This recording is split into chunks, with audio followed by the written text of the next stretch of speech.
حضرت فاطمہ زہرا رضی اللہ تعالی عنہا اور حضرت علی رضی اللہ عنہ کی جب شادی ہو گئی تو رخصتی کا عمل کیسے ہوا، کتنی پاکیزگی تھی۔ نبی علیہ السلام نے اپنی بیٹی کو حضرت علی رضی اللہ عنہ کے گھر بھجوا دیا۔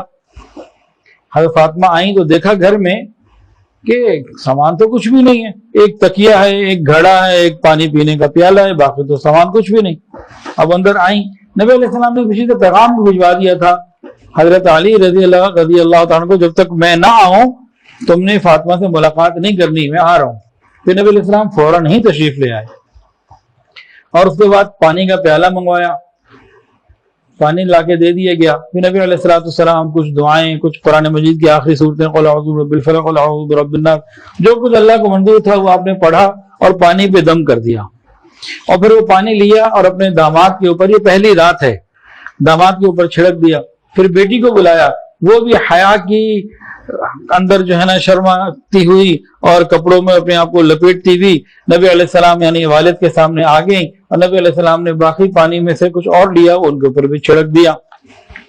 اس کے بعد نبی علیہ السلام نے بی بی فاطمہ سے فرمایا، فاطمہ یاد رکھو میں نے تمہارا نکاح ایک ایسے شخص سے کیا ہے جو مجھے اپنے پورے خاندان میں سب سے زیادہ محبوب ہے۔ پھر حضرت علی رضی اللہ عنہ کو نبی علیہ السلام نے فرمایا کہ اپنی اہلیہ کو لو، اس کو سنبھالو۔ تو نبی علیہ السلام تھوڑی دیر وہاں رکے اور دعائیں مانگتے رہے، اور دعائیں مانگتے مانگتے ہی باہر تشریف لے گئے، واپس تشریف لے گئے۔ یعنی بیٹی کو رخصت کرنے کے بعد بیٹی کے والد کا عمل کیا تھا؟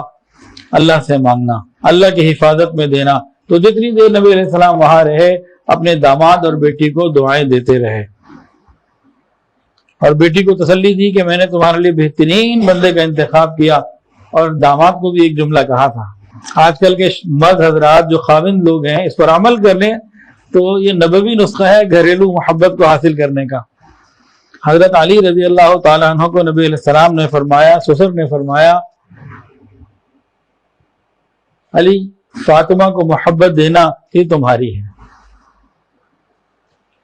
خاوند کو کہا بیوی کو محبت دو، یہ تمہاری ہے۔